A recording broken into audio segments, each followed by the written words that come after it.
Hello everyone, আসসালামু আলাইকুম। Welcome to the ওয়াসিয়াস ডায়েরিজ। আজকে মেয়ের আবদারে যাচ্ছি আফতাবনগর।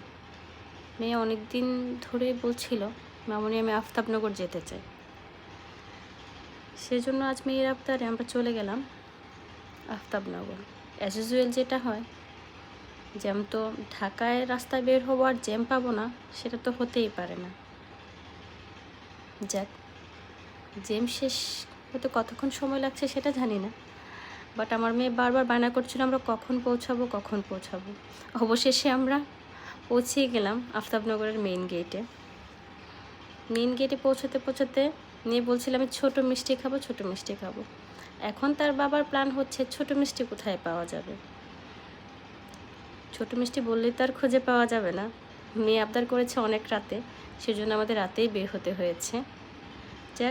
যাচ্ছি, দেখা যাক মেয়ের আশা পূরণ হয় কি না। যেতে যেতে আফতাবনগরে একটা মেলার মতো ছিল, ওখানে খাবার ছিল, লাড্ডু ছিল, খাবারগুলো এত লোভনীয় ছিল।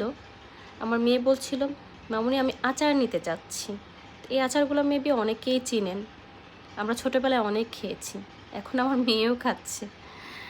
এই যে খাবারটা দেখতে পাচ্ছেন, এই খাবারটার নাম আমি জানি না, আপনাদের এলাকায় কী বলে সেটা কি আপনারা জানেন? আফতাবনগরে মেলা বসছিল, ওখানেই আফতাবনগর আসবো আর সান্ডার চা খাবো না সেটা হতেই পারে না। সেই চাটা খুবই মজার, আমার কাছে খুবই ভালো লাগে। আমার মেয়ে বলছিল আমি চা দিয়ে পরোটা দিয়ে খাবো। জানি না সে এটা কোথা থেকে শুনেছে, বাট তার খুব পছন্দ হয়েছে। যাক, আমরা খাওয়া দাওয়া শেষ করে বাড়ির পথে রওনা দিয়েছি।